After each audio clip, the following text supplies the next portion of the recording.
we have Dr. Nina Stark and her PhD student, Matthew Florence, speaking to us today. And Nina Stark is an associate professor in the Geotechnical Engineering program at Virginia Tech. She received her MS in Geophysics in 2007 from the University of Münster, Germany, working on mine burial detection. In 2011, she received her PhD working on the in-situ geotechnical investigation of sediment remobilization processes. And she joined Virginia Tech in 2013. Her research is focused on coastal geotechnics, coastal marine field surveying methods, subaqueous sediment dynamics, beach trafficability, and ocean renewable energy. And then Matthew Florence is a PhD student at Virginia Tech and a member of the Coastal and Marine Geotechnics Research Group. Matthew has an MS and a BS in civil engineering from Virginia Tech. Matthew's work often takes into beaches, rivers, and post-storm sites. He also works with proprietary pressure sensors as well as developing systems. So with that, you guys are ready to start. Great. Thank you very much, Melissa, for the kind introduction, and thank you for having me. I'm really excited. I'm sure a lot of you guys are aware of that I'm collaborating with some of your colleagues, and I'm always really happy communicating and visiting, even if just virtual UNH. So I'm really excited to be here, and I think I can also speak for Matthew here. So you get today the 2-in-1 package. So when Melissa and I talked a little bit about what I could talk about and potential topics, she mentioned like the work we are doing on pore pressures and liquefaction. And there I suggested, hey, why don't we bring in the person who works on it the most? And that's actually Matthew. So just to give you a quick idea who we are, we also do sometimes a little bit nonsense things, but this is actually pretty serious. We did here an outreach event with an aerialist. And so here on the left, you see me, obviously not very talented in these things. And this is Matthew, and here's Matthew again. This was after our outreach event where we actually utilized an aerialist performance to attract people and touch people a little bit more emotionally about the topic of coastal erosion and coastal change with climate change, and then had the opportunity to speak with them a little bit more about the technical stuff. So, but now let's get to our presentation. So there will be two parts. I will give the first part, and I will speak a little bit more general about coastal geotechniques and more specifically what we are doing here in my group. And then I will hand it over to Matthew, who will speak in more detail about the work on vertical pore pressure gradients that he's doing here with me at Virginia Tech. So there's many applications and topics in coastal geotechnical engineering. However, I want to focus here specifically on things related to erosion and sediment dynamics. And I just want to go through and give you some ideas where I feel geotechnical engineers can actually become a valuable part of larger teams working on this issue. And then I will speak a little bit about the different research thrusts that we are working on. So here, I'm sure for this audience, this is not like really a new topic, coastal erosion and beach nourishments, right? So here on the right side, you have this example from the Outer Banks where you see that the beach is getting pretty narrow. You're losing a lot of space. You're losing a lot of buffer zone. You're also losing practically like the nice wide beach as we're seeing it here after the nourishment. And down here, you have then the profile. So beach nourishments are great, and we like to keep our beaches nice and wide. However, we are also seeing that a lot of beaches need a lot of recurring nourishments. And in some places, we're actually running into sand shortages, right? You may have seen a documentary on Netflix on sand smuggling even, where sand is becoming such a valuable item. So what if we could actually like look into this a little bit more from the sediment perspective, because very often we are only considering right now like mineralogy and median grain sizes, but we're not looking really much more at it. So maybe if we're looking at it from a geotechnical perspective, we could actually contribute more to understanding erosion and sediment dynamics, and then also optimizing, for example, mitigation methods like nourishments. So if we're thinking about just taking really a step back here, and this is the original Shields diagram, I'm sure a lot of you guys are very familiar with it. So this is from the 30s. This has been revised and updated many times, but here's actually the original one from Shields' PhD thesis back in the days. And so that's also the reason why it's all in German. So I apologize for that. So, but just in a nutshell, practically, if we're looking at this gray shaded line, you have on the x-axis the shear stresses, And the particle, you have the particle Reynolds number, and then you have practically the mobilizing forces as the shear stress over your stabilizing forces, which are here really simplified as only gravity. And so this is based on empirical work that Shields did. And you see this shaded area, and practically in a nutshell, if your side, your conditions are plotting above the shaded line, it would suggest that you would start seeing erosion. If you're plotting under the line, then it would be stable. And this is really simplified. You see there's a lot of other information in here. But what I want to draw your attention to is you have this low here, and this is typically related to fine sand, because with a fine sand, you don't have cohesion that is stabilizing it. And it's also not very heavy. So if you're going from this spot to the right-hand side, you're getting larger and heavier particles like gravel even. And so that makes it a little bit harder to mobilize. But even more so, if we're going to the left-hand side, we see it's getting actually even more so difficult to erode the sediments, even though the particles are getting finer. And this is in fact related to cohesion. So a geotechnical property here that is holding the particles together. And if you've seen more modern versions of this diagram, then you will find that there's actually a lot of spread here on the left-hand side, because it depends on how consolidated the material is. So there's a lot going on. And maybe if we are understanding better how these geotechnical properties affect this, we could also respond to this better. So the Shields diagram already pointed out some aspects, like, for example, the cohesion aspect here, but there's also some other simplifications in there, and then other aspects that are often not really considered. So I mentioned cohesion, but then also, what if our particles actually are not really round? What if they're edgy or angular? What if you're on coral sands, or you have shell fractures, right? Or if you're going actually into the intertidal zone, what if you have partial saturation that is helping to hold particles together with suction? So it means there's a lot of actually geotechnical or soil mechanical processes involved here that are currently not considered. And let me give you an example. So this is actually sediment from a beach in Nova Scotia at the Bay of Fundy, where there's an 80 years record of the beach. And the beach is pretty stable, actually more stable than what we would expect based on if we're just going for the grain size of the sand gravel mixture that they have there. But if you're looking then at the sand, you see you have a lot of particles that look like little surfboards, right? So they have this elongated, but really flat elliptic shape. And if we are plotting that into a shape diagram, they're falling approximately here between the extreme flats, and then a lot of disks. And then we have a few more compact particles. But so it's certainly not falling into this example of nice rounded particles that we're usually envisioning sand with. And indeed, if we're actually shearing these, so these are very basic direct shear tests. And if we're shearing these particles, they don't come out at friction angles that we would expect from a round sand of the same grain size, where we would probably place it around 32 degrees. It's significantly higher. It's actually above 40 degrees. So that means it is much more stable and much more resistant to shear. And in fact, we did some additional shear tests where we used a ring shear to keep shearing the material.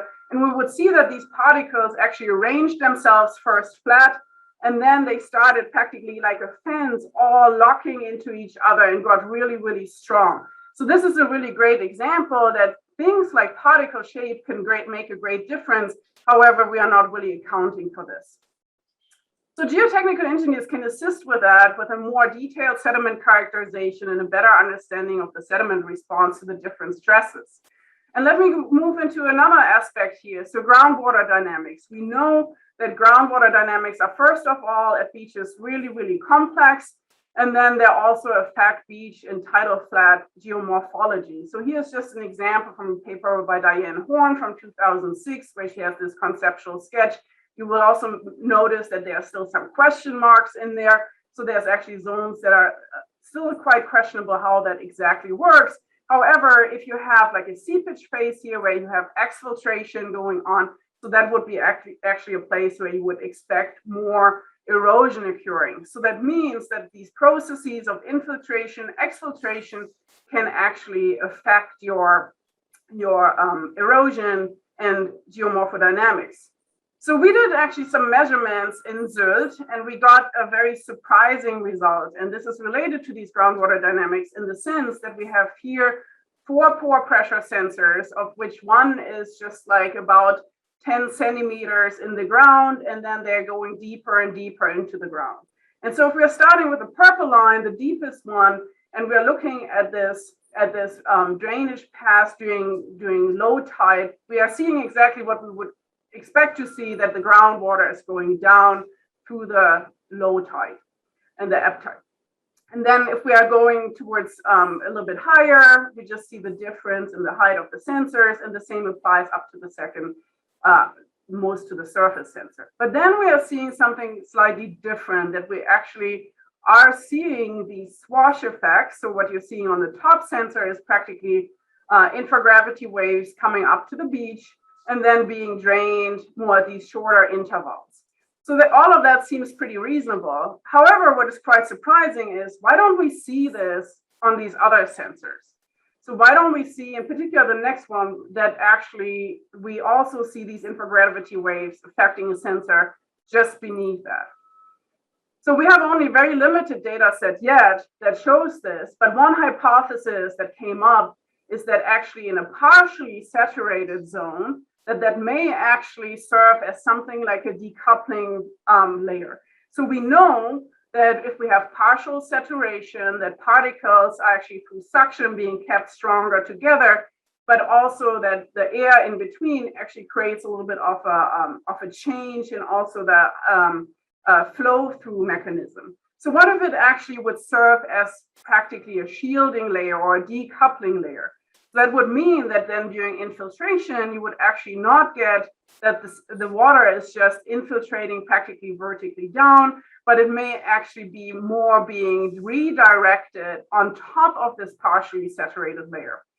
So if that would be true, and I purposely say you would, because we only have like this very limited data set on this, but if this would be true, this could actually have quite significant effects on how infiltration and exfiltration affects our beach during different conditions. And so this is another example where more geotechnical aspects could actually assist understanding better how the groundwater dynamics work, but also how that in fact affects sediment stability or weakness. So other things that we are contributing to, and I feel is a really important part where geotechnics can be involved in coastal aspects, is really scour, right? At different hard structures, infrastructure, moorings. You see here, this is actually after Hurricane Harvey in Texas. You see the scour really strongly evolve. You also see this here on these side scan sonar images under a tripod offshore wind energy converter foundation. Here, much less scour at this jacket foundation, also here from the wind energy converter.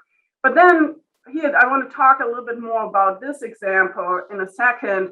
So this is actually a scour runnel in front of this boulder seawall that we also observed after Hurricane Harvey in Surfside, Texas. And in this case, I will come to that in a second, we did not really understand well when or why in some places we had here practically the scour runnel attached directly to the seawall, while in other places, you can see it a little bit at the image here, we had actually a bit beach in between. And in fact, the places where the seawall had some slumping of the boulders was where the scour runnel attached right to the wall there. This is another example of scour that is a reconnaissance mission data from Hurricane Irma. And you see this beach house here, and practically all sediments eroded around the slab foundation. And that actually led to a settlement of the house. And the house that you don't see that in this image here, but practically a pretty huge crack right in the middle. And so was with that ready for demolition. Interestingly, so the house that you see here in the background had actually all the sand. So this house was about 0.5 meter filled with sand. And if we're just looking at the morphology of the bay, we cannot really understand well yet why this house practically experienced so much scour and erosion, while this house experienced all the deposition. Both houses were severely damaged after this extreme event. So going back to the scour runnel, I mentioned just previously that that we had this one image, you saw that before, where the scour runnel attached directly to the wall, and you have these slump boulders in. Then if you look in the other direction, you have practically a little bit of beach between the runnel and the seawall, and there we did not see the slumping of the boulders. And so this is just a conceptual sketch that we drew. The runnel was about 30 centimeters deep. The beach was about was up to 3 meters wide in some spots, but was completely gone in others. So what we did there is we did actually run some erodibility tests and found that, as expected, the material was highly erodible. And then we also looked at the wave conditions. And from that, we tried to do a prediction of the scour depth. And in fact, we came out there quite well on the scour depth. However, as I mentioned before, we could not really figure out why in some places it attached directly to the seawall, while in others it did not.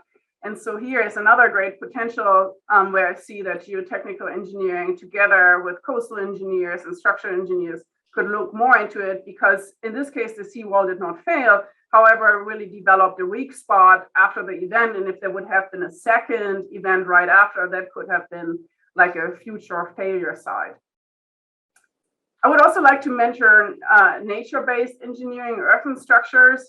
So in particular, when it comes to dunes, scarps, obviously that's a field for geotechnical engineers who want to overlap with coastal engineering.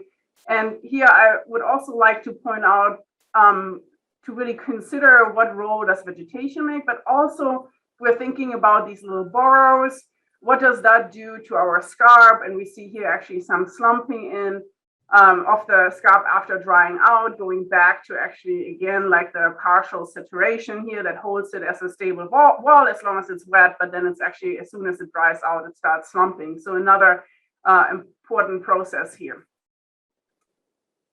Associated also to nature-based engineering, we had a study where we started looking into what if you have oyster reefs nearby and shell material of these oysters are breaking down and are mixing with the sediment, and what does that do to the sediment? So here we are only, as an example, representing coefficient of uniformity that changed with distance to the oyster reef. And this was a study that was done at the Piankatank River in Virginia and at the Rachel Carson Reserve in North Carolina. And in both cases, we actually saw strong differences or significant differences, more so in the Rachel Carson Reserve than in the Piankatank, but still also here some differences with the distance to the oyster reef and with oyster coverage as well. So this also was transferable to strength tests that we did. So the more you had oyster fractures and these more mixed sediments, the more you would see that the sediments are actually stronger. So that meant that if you're thinking about, like, for example, oysters or mussel reefs to stabilize sediments as an erosion protection scheme, they not only represent a roughness element for the hydraulics, but they're also actually contributing to potentially making the soil stronger, not only where they are exactly, but also in the surrounding environment by actually bringing in practically the broken down shells, and by that making sediment more erodible. So my last few minutes, let me actually go quickly through some research directions that we are currently working on. So I talked a lot about erosion, or I gave some examples where I see geotechnical engineering overlapping there. And so even more so, we are obviously doing research here. And so I have two examples on the slide. So one on the left is from one of my former PhD students in work that was published in coastal engineering. And here the target was to actually see if we could relate sediment strength to wave conditions. So I will not go into the details of this expression. However, what I want to point out, this parameter practically reflects how much your seabed is changing or softening up with wave action. And as expected, in the more shallow you are, you see a lot of seabed softening or like loosening with wave action. While if you're going then into deeper water, you see less, and then you're actually coming into the zone where you don't see any of that at all. And that also changes with different wave conditions. Here on the right side, a little bit of an older example from a tidal channel where we looked at top layer or mobile layer thickness change from strength profiles, as well as with bed elevation and correlated to suspended sediments from backscatter intensity of an acoustic Doppler current profiler. And we saw that that matched actually really well. So we could see from the penetrometer results and this layer, what is here, the shaded area, similar changes as we would see in the bed elevation and practically the inverted change with the suspended sediment. So that allowed us to practically track down how the seabed is changing while at the same time material is mobilized. So we are also working, and this is in fact also in collaboration with UNH, we work quite a bit on determining geotechnical properties of foreshore sediments and then also the trafficability of those sediments from satellite imagery.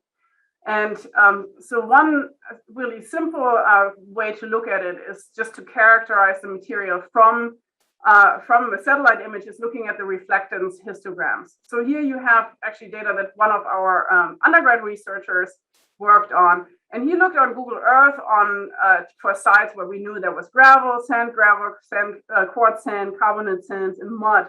And then looked on Google Earth images at reflectance in the blue, green, and red band.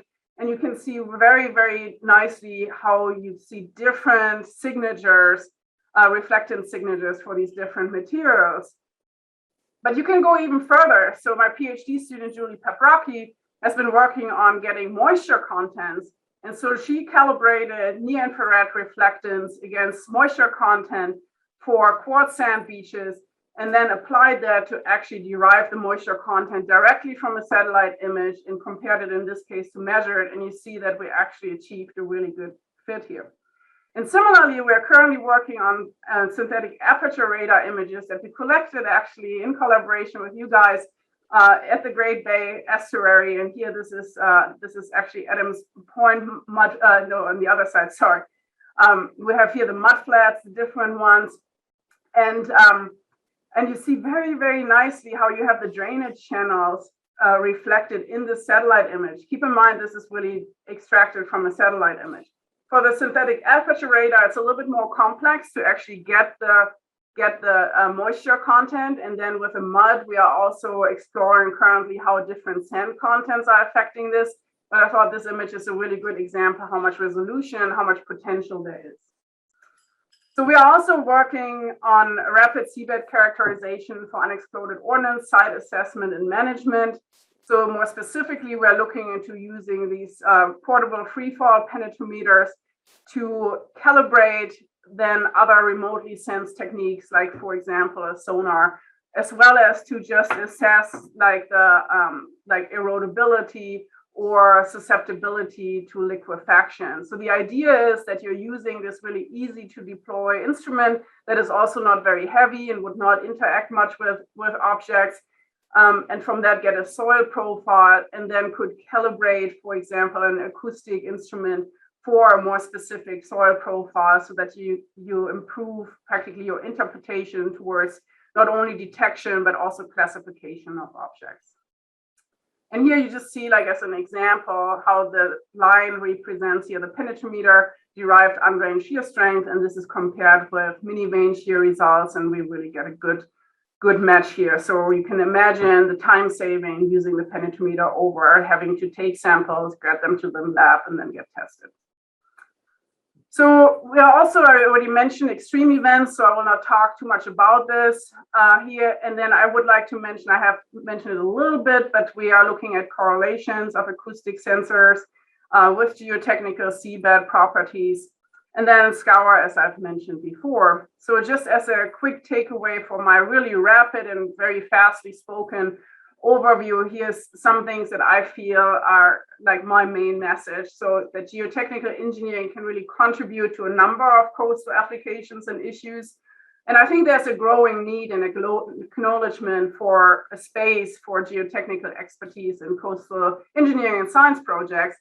And that specifically topics may reach from erosion and sediment transport, but also I didn't talk about this, but port and structure design, assessment, maintenance, as well as naval applications. But I think really important is to keep in mind that these are big problems that cannot be really solved just by one discipline, but I feel there is a space that geotechnical engineers can contribute to such interdisciplinary and multidisciplinary teams to solve those problems. And with that quick overview, I will actually hand it over to Matthew. Matthew, are you ready? Yes, I am. All right. Hi, everyone. My name is Matthew Florence. I am a PhD student in the Water Resources Department at Virginia Tech, working with Nina, and I'll be giving just a brief overview of what I've been doing with vertical pore pressure gradients and how they work with sediment mobilization. Next slide, please. So I'll be going over, in general, 6 questions. You'll see the number 6 here is in quotes because the why, why do they occur, is sort of sprinkled out throughout some of these other questions. And if I'm being honest, we don't really have a good answer for when do they occur and sort of the why behind that. So it's really more like 5 questions I'll be answering, but that's fine. Next slide, please. So we're going to get right into the basics. We'll start with what are vertical pore pressure gradients. If you look here on the left, we have a wave going over a beach, and we have 2 pressure sensors, P1 and P2. So in general, when I'm talking about this, P1 is going to be at the bed surface, and P2 is going to be some distance below it. That's really up to however you want to deploy these. But in this example, P2 is 20 centimeters below P1. So let's say we have these sensors out in the field, and they're measuring our pressure change as the waves move and the water depth changes. We're going to get something like what we see in the middle. Here, the blue line is the pressure measured by P1, and the red is measured by P2. And the difference is going to be in that black line there. And then up in the top, I've written out how I'm defining that. So P2 minus P1. And this will give us, the way I've defined it, 2 unique states of the pressure gradient. When delta P is larger than 0, and then when delta P is less than 0. And I want to point this out because when delta P is positive, it's going to be moving up through the sediment from within the sand bed to the sand bed surface, like I have there in that little arrow there. And then in the bottom right, we have when delta P is negative, where it's moving down through the sediment. And that's going to give us 2 different ways that the pressure is going to interact with the sediment. Next slide, please. So here I'm more drawing out how the pressure gradient will affect the sediment in a general sense, just based on the direction it's going.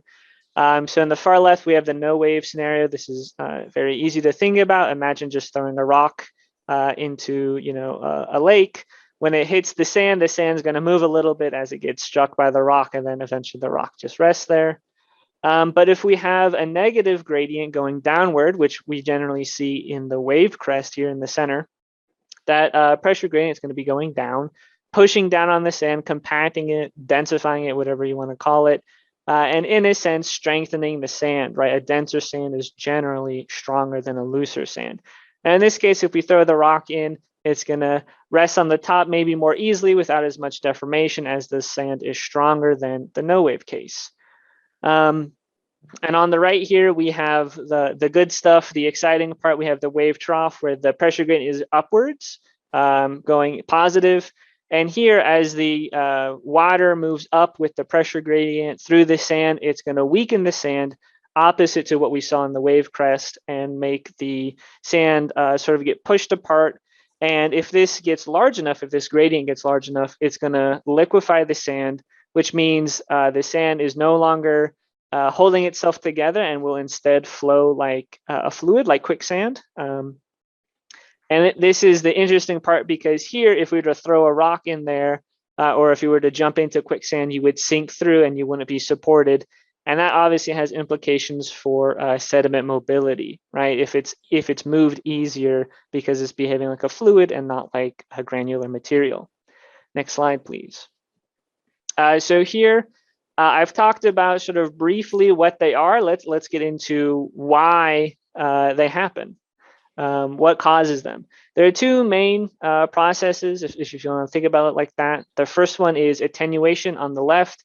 This is just simply one pressure signal is smaller than the other. So same color scheme here, P1 at the bed surface and P2 somewhere in the bed. P2 on the left is, I think, 90% of P1. And when we subtract the 2 for the black line, we can see that the differences arise throughout the time signal, but our largest values are during the crest and the trough. And we can see that our magnitude is fairly small. I want to say it's probably 0.1 if P2 is only 90% of P1, right? But we're going to get a difference there. because P2 is just numerically different from P1. Now, phase lag, on the other hand, is sort of different from attenuation. This occurs when two signals are occurring at different phases, right? So here, P1 and P2 are numerically the same. They have the same crest and trough values. They have the same phase speed, but P2 happens a little bit after P1, and we can see that because the peaks don't occur at the same time. What I want to point out here is even though the distance between peaks is a couple of seconds, maybe one or 2 seconds here, we can see that the magnitude of that difference is going to be close to 0.9, I want to say, whereas with the attenuation, we only saw a magnitude of 0.1. So even a couple of seconds can cause large pressure gradients to occur. So we have to be very careful with our equipment and how well they can keep track of time. Next slide, please. And of course, we can have just the combination of the two occurring at the same time. So attenuation and phase lag happening here. And we get a sort of different looking delta P signal, but the key here is that we can model both attenuation and phase lag using a variety of papers that have gone into it, and they generally require hydrodynamic, so like wave parameters, and geotechnical properties in order to model what you're looking at. Next slide, please. So I've been talking about what I look at, what the vertical pressure gradients are. Let's talk about where they are. So for me, my research has taken me to Alaska. Well, not really, but the data has been from Alaska. I've been to Duck, North Carolina at the Field Research Facility. And then I've also been to Mexico Beach and Port St. Joe, Florida, as part of hurricane reconnaissance. And all these places, I've seen these vertical pressure gradients occur, but other papers have looked at this phenomenon in France, Canada, Japan, and many other places. So this phenomenon isn't really like secluded to one area because of a specific grain type or composition. However, it is a specific part of the beach. So this picture in the lower right corner is showing the near shore zone where we have swash interaction and run up. We also have a changing tidal cycle, which will end up giving us periods of time where our sensors are submerged fully, and periods of time where there's just only air above it in a cyclic manner. And this is really what we're looking at, where this phenomenon happens and where that liquefaction I was talking about can happen. The tricky part about this is because we're in a very dynamic and changing zone, it's hard to get sediment samples that are indicative of when we might have gradients, because we're having waves crashing on you right where you're collecting your data, right? So trying to get a sediment sample that is representative of the actual in situ values is going to be difficult if you're getting hit with a wave and now you're knocking everything over and water's everywhere, and it can be a bit of a nightmare. Next slide, please. So that's the what and the where and a little bit of the why. So let's get into how are we measuring these. The easiest way to do this is just getting a bunch of pressure sensors. For the most part, we use RBR Solo 3s for that. You attach them to a pole, make sure they're vertically aligned, and then you got to put them in the ground somehow. You could dig a hole if you like digging holes at the beach. I don't really recommend it. You could also take basically a pressure washer and liquefy the sediment yourself, then stick the pole in. It's easier, but you'll shoot sand everywhere and you'll probably be eating sand for about a day. Now, I want to point out here that we've used anywhere from 2 to 6 sensors in a vertical stack. And that seems nice because then we've got a lot of data at one point, so we can really look at these gradients with depth. However, each of those sensors runs off of their own independent clock, which means we have 6 different sensors that can all be out of sync with another sensor, which, as we saw before, can really cause some fake pressure gradients, if you will, just because the clock drift is happening in a given sensor that will make it out of phase with another sensor. You can also have an ADV that I'm showing here in the black triangle above sensors that will get you, your fluid velocities, some bed shear stress calculations that can really help corroborate some of your data, as well as you can get some nice flow directions to see if stuff is going on or offshore. Next slide, please. So we'll get into the wind, and this is the tricky part of the presentation. So in the simplest way, we can say when a vertical pressure gradient occurs, because I can point to this figure on the left and say, oh, there's a gradient right there when this black line is above 0. We can check in a textbook and they'll tell us, you should have a vertical gradient either in the crest of a wave or during the trough, which I talked about a little bit earlier, but it's nice to see that an expert can back me up, or I can monkey an expert and say when they should occur. But this is sort of when that easiness ends, because if we look at the figure on the left, we have that spike, the spike in the black line here, but it only happens once. We have multiple troughs in that signal, but we don't have spikes in the pressure gradient occurring at those times. And so that's a difficulty. It's not that easy to say when it happens, and it's not that easy to say when large ones happen. So this one I've highlighted here at 9-10 seconds versus that tiny one to the left at around 895. Next slide, please. And so when I say large, I'm not just saying large because I want to.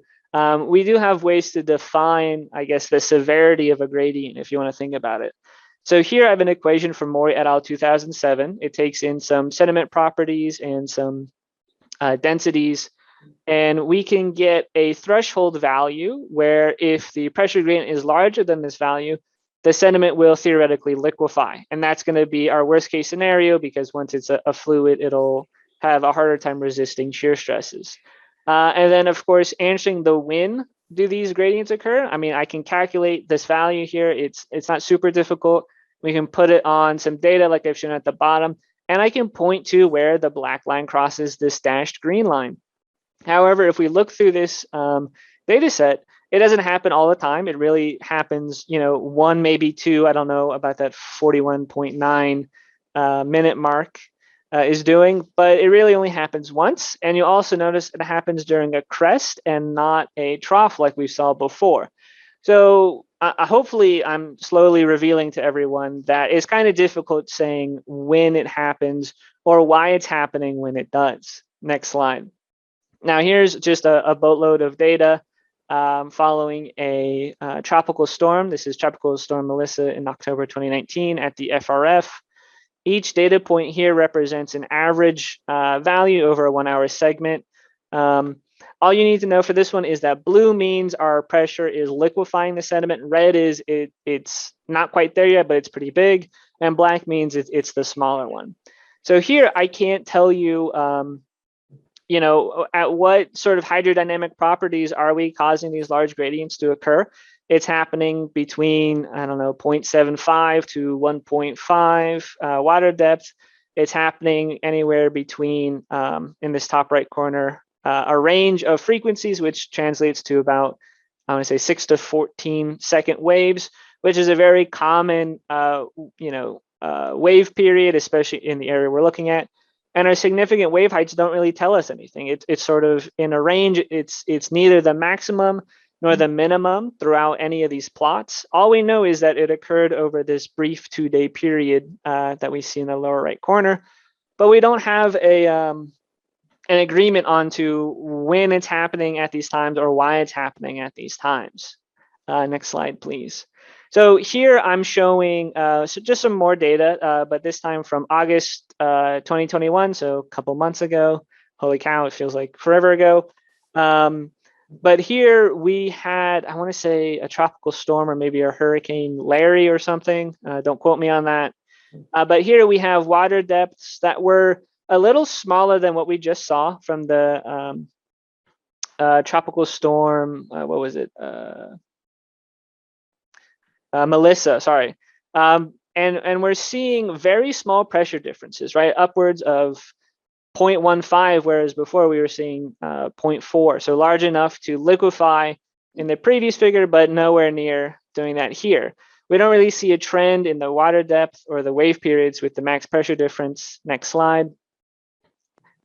And now I'm just showing the same data set, but in the month of September. Here we see, there's really no correlation. We can't point to why it's happening when it's happening. Our water depths are more similar here than they were in the August one to that 2019 data set, but we still don't see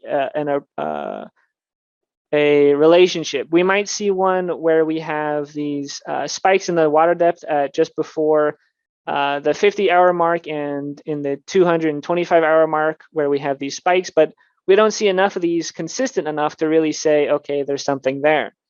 Next slide, please. Yeah.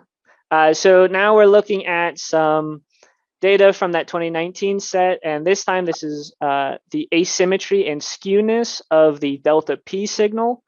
And we see there is some trend. So, finally, right, we have a trend of some sort. Hooray, problem solved, PowerPoint over. See you guys later. Unfortunately, this is just looking at what the delta P signal looks like, the shape of it, right? So if we have a very skewed delta P, as we can see at the bottom, we'll have a larger maximum difference in pressure. But that just means that the maximum difference in pressure looks like a spike, right? A skewed wave is going to be very peaky with shallow troughs, which is what we saw before. So that doesn't really tell us anything. We can't predict based off of that. And on the right here, we have velocity values. In the top right, horizontal velocity, and the bottom right, vertical velocity. And here we just see a wide range of velocity values. We don't really see that a specific range of velocities are happening when we have these large pressure gradients, which is kind of frustrating because we don't really know if there is a relationship between hydrodynamic properties and these liquefying pressure gradients, which might be a problem because we need to look at these in terms of, if it's liquefying the sediment, if it's eroding the sediment, things like that. But as of right now, we're not sure when it's going to happen. Next slide, please. And I think I foreshadowed this a little bit, but how do these gradients affect sediment mobilization, right? I guess I'll stop talking about why it's so hard to find out when these happen, and instead look at why they matter. So looking at this at first glance, it doesn't matter, right? There's no pressure gradient effect on the Shields parameter, so it doesn't affect the mobilization. Of course, this is a fake question, because why would I say it doesn't matter when it's my whole presentation? Next slide, please. In 2014, Jan Mason came up with this modification to the Shields parameter, where they included in the numerator the porosity of the sediment, N, and in the denominator the pressure gradient over the vertical distance, partial P over partial Y. And as this gradient gets larger, the whole number is going to get smaller, and therefore we'll just need less and less bed shear stress to start things to be mobilized. I want to mention two things here. This equation and the Mori et al. Equation are just two equations that can talk about how gradients affect mobilization. There are a bunch of others out there, but I can't really go into those right now. And I have this picture of a pile scour, because that's what I'm going to be talking about next. Next slide here. So here we just have predicted scour from a scour equation on the x-axis versus measured scour in the field on the y. And the key point here to notice is that they don't always agree, right? For starters, we have to take in a range of values because we don't actually know what happened when the scour happened. We don't know the exact water depth. If it's during like a storm, we can't, have an undergrad out there taking notes while a hurricane is flying by them. That just wouldn't work. It'd be too costly. But we found that there's this discrepancy because these scour equations don't really take into consideration all of the processes that can happen during a scour event. And one of those processes was momentary liquefaction. So those large vertical pressure gradients that are making the sediment weaker and more likely mobilized. And if it's more likely to be mobilized, we're going to have more mobilization events, more chances to scour away or erode the sediment, which obviously becomes a problem. Next slide, please. So I talked about a lot of problems here. Not really a good look right now. So I'll try and cover that up with talking about what we can do to improve it. What should we do in the future? What's next? Next slide, please. So I'm just going to boil it down into 3 main points. And the secret is 2 of these points are very much related. On the left here, talking about are those parameters that just didn't really tell us when these gradients occurred. That's a big problem. Right, we can deploy our sensors out where we think we're going to have these large gradients, and then they might just not happen, and we don't really know why. It's sort of just throwing our net out and hoping we catch some of these large gradients occurring. The second one in the middle is improving our sensor-based errors like clock drift. That's just one big one in my opinion, because a couple of seconds can really make a huge difference in your pressure gradients, and it can ruin an entire data set if the sensor starts getting drifted very early on. And the last one is we need to consider sediment properties. The main reason for this is we don't have an idea of when these gradients are occurring, and there doesn't seem to be a trend in hydrodynamic properties. So we got to look somewhere for this relationship, and that might be in the sediment properties that we've seen in the Yan-Mason and the Mori et al. Equation. Next slide. So to sort of tackle that, we should be thinking about doing lab experiments where we can really control how sediment properties affect pressure gradients. For instance, it doesn't look like it at the surface, but there's always going to be stratification at the beach for the most part, and how that will affect pressure gradients. That'll affect your porosity. That'll affect how easy it is for pore fluid to move from in between layers or within a layer. Different bulk densities and grain sizes can all change these values, but we just don't have controlled experiments that will show this or can quantify how much of a difference does this make. So that's a big gap, I think. Next slide, please. And the last one for this is just making specialized equipment so that we can measure our pressure gradients without introducing unnecessary error.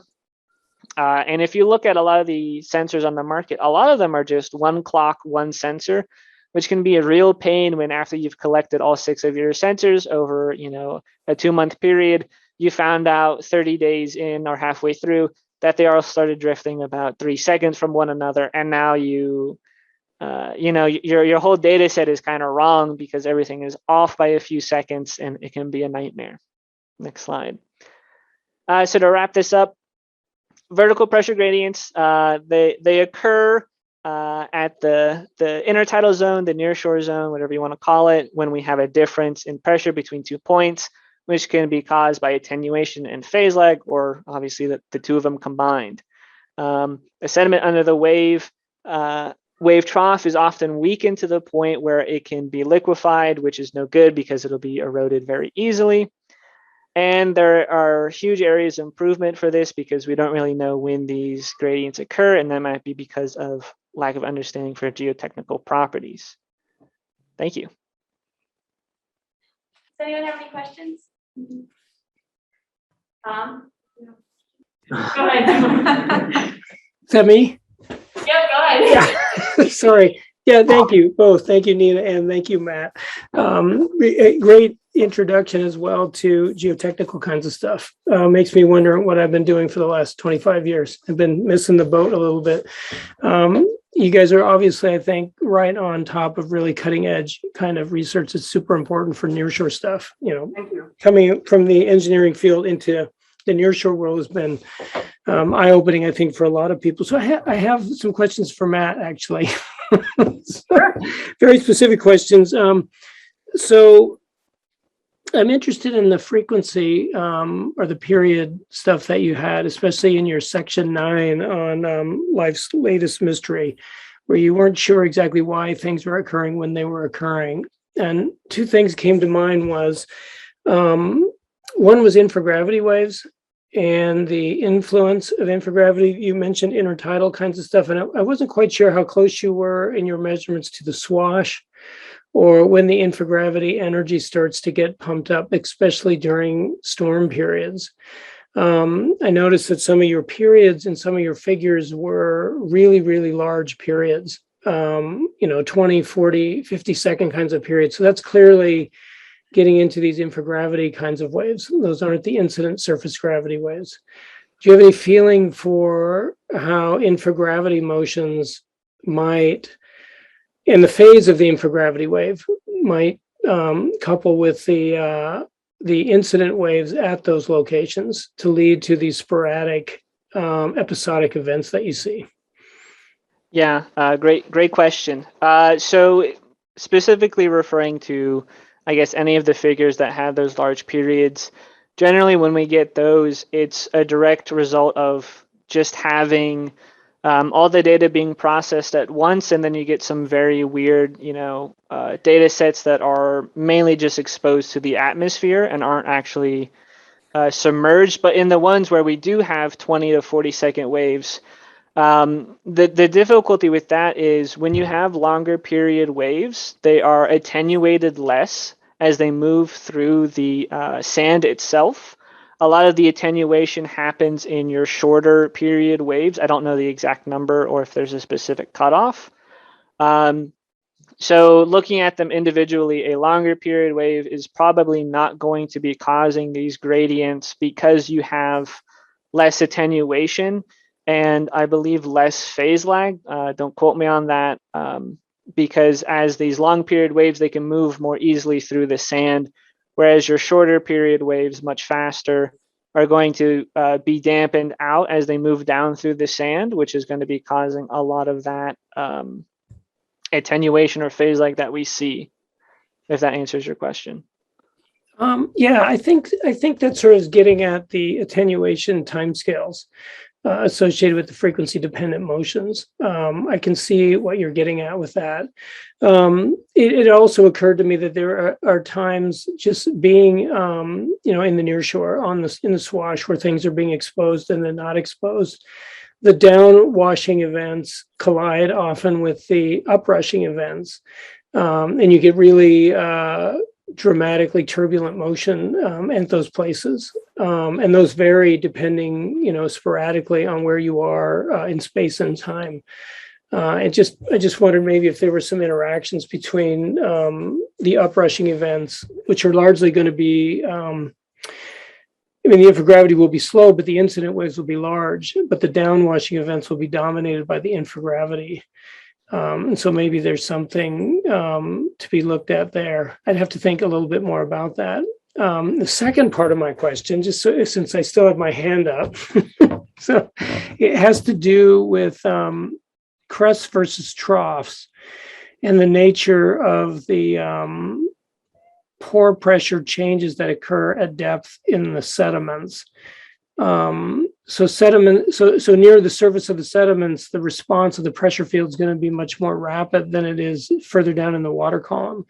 And would you expect a delay in the attenuation of the pore pressure with time after the passage of a crest? Meaning you have high pressure during the crest, but then it takes a long time for that pore pressure to go away. And so by the time it's still high, even though you're in a situation where you have troughs, so it exceeds then the surface values, which are more strongly and more rapidly responding to the waves. Does that make any sense? Is that something that you guys have considered? Yes, almost like the residual liquefaction that you see offshore. Is that sort of what you're talking about? I was thinking of it in a temporal sense. So okay. The crest goes by, pore pressures are high.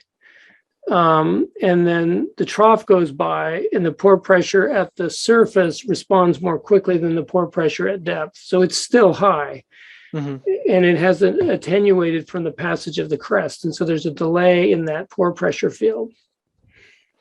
Yeah, It's basically a phase lag through the water, through the sediment layer. Can that lead to then, and I would imagine that would be frequency dependent on the waves themselves. Yes, that's exactly correct. And some of these papers, like the Yamamoto et al. One that I cited, when they're determining the attenuation or the phase lag of the pressure in this sand, they do take into consideration the frequency of the wave, and because that component of how fast the wave is moving and how fast your pressure is changing is a big component as to having these large pressure gradient cycles, where some waves are just too slow and The attenuation of that is going to happen, or let me take a step back here.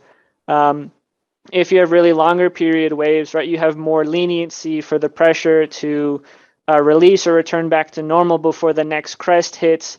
But if you have faster waves, right, you might have that scenario where in the sand, you're not having enough time to respond to the pressure change.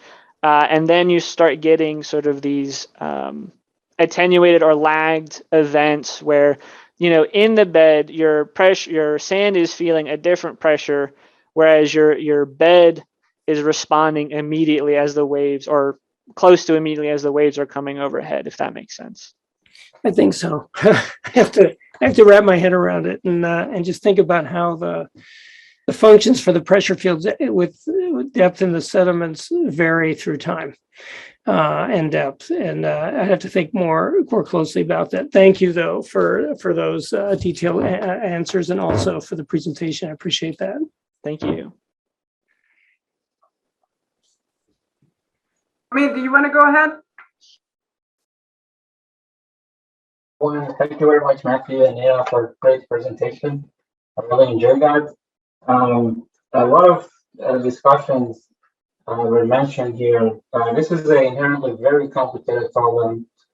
You're all really right about this. Usually when we put our pressure sticks inside the soil, because the soil is liquefied, they don't stay in there the same place, so it causes a lot of deflection of the pressure gauge, resulting in inaccurate results and measurements.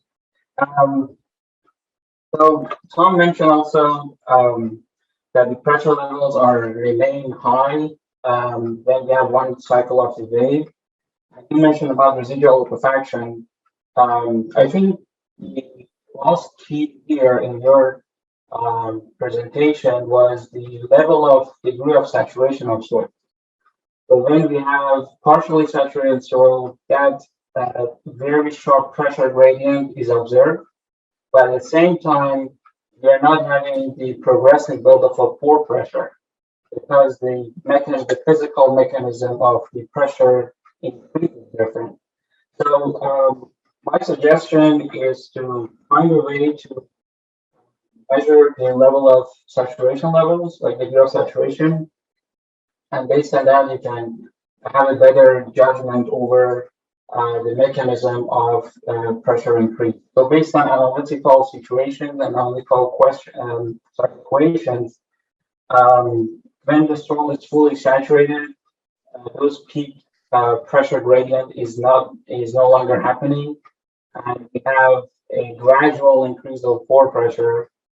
But when we have partially saturated, those peaks are very significant. And also about one point that you mentioned, so you mentioned the T period when it's very high, and you see that the pressure ingredient is not strong, right? Yeah, that's a very interesting observation that you had. So just I wanted to mention one point. There are two things happening. When the T is increasing, the applied hydrodynamic pressure acting on the seabed surface is greater, based on linear wave equations, for example. So this causing a lot of severe contraction of sediments with some sandy soil, which is resulting in pore pressure generation. So in addition to the rate of the loading that we talked about, which is totally correct, another consideration is the amplitude of applied load to the seabed surface. So my question in general was, have you found any way to measure the degree of saturation, or do you plan to do that or not? Great question. So we do want to measure the degree of saturation. You're absolutely correct. It is very vital to these pressure gradients. Not just whether or not it's fully saturated or partially saturated, but the degree of partial saturation is very important. I do know there are some researchers that do have like moisture gauges that they deploy in the sand, and they can leave that and go. That would be awesome for us to have, but as of right now, we only have like small handheld devices that we go out and we can stab the sand and take measurements like that. So ideally, yes, we would have, at least one stack of moisture gauges every time we deployed pressure gauges, but right now we just don't have them with us. But that is also a very critical part of the pressure gradients. Maybe I can add to that. So there's actually a number of difficulties with that, right? So most of the moisture gauges that are really in that range are actually not responding fast enough, in particular on the high saturation case. And I mean, here we would certainly, I think the assumption that we have partial saturation is true. And I truly believe that there is air in there, but I think it's actually pretty little compared to what usually moisture gauges are used for. Right, so we are looking probably at a little gas content that has a huge effect, but it is terribly painful to measure. In particular, if you're thinking about that, I think this year we saw that actually the sediment deposition and erosion on top of these sensors is also severe, right? So if you're putting the moisture gauges in there, they're also affected. So this is really difficult. And so what Matthew did not mention, but he had actually some photos of these transparent soil experiments in his presentation. And if COVID would not have happened, he would actually have spent the summer with Greg Siemens and Ryan Mulligan up at Queen's University and would have had the opportunity to work in the transparent soil lab, because one idea we had was like, okay, we acknowledge it's really terribly hard to measure in the lab, so in the field. So how about we are actually utilizing the capability of transparent soils to look into this really tiny change in saturation that we believe makes a really, really big difference here. If you go back about 3 slides, Nina. Yeah, here it is. Yeah, so here, I didn't really have time to explain this in detail, but this little stand on the center is full of a sand-sized, it's not actually sand, but it's like a sand-sized quartz that they have mixed a bunch of oils together to get the same refractive index. So when you pour the oil in, you actually can't see the difference between the grain and the oil. And that lets you see really the air bubbles very crisp and clean. And it's actually kind of crazy. And that would be a great way to see, because as Nina said, we're really looking at on the order of 5% gas content.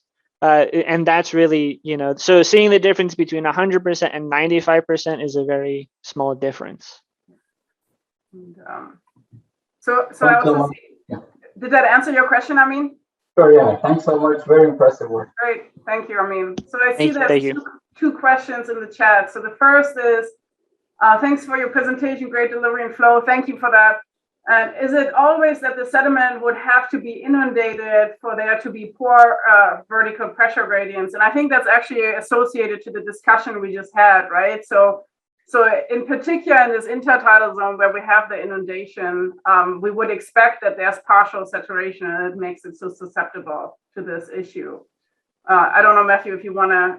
I wanted to add just a little, because I liked how they said inundation, because we're looking at sediments that have air in them, right? If you have a storm coming up with some storm surge, or you have flooding of normally dry sediments, that can also be a problem as these normally dry sediments are being inundated, because now you have generally higher gas contents than something like an offshore sediment that's always submerged and always at close to 100% saturation.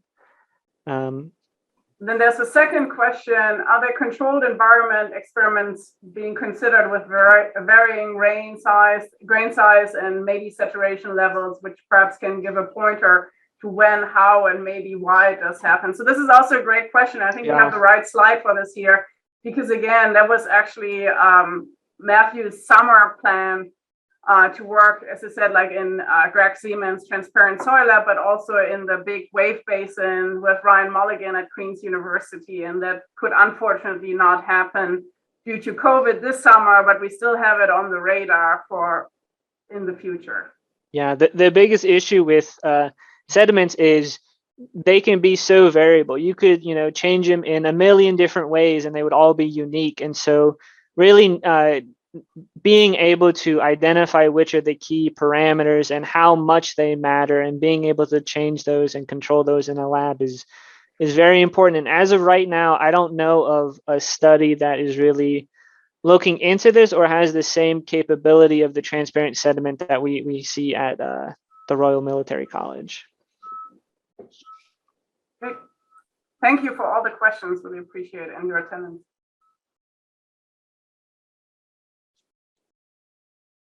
Anyone else? Okay, I think we're good. Well, let's thank our speakers again. Thank you. And please reach out if you have later questions or ideas. We are always really happy to collaborate and discuss our ideas. I think we can always learn from each other. So thanks again for attending. Thank you. And the opportunity. Thank you. Bye-bye.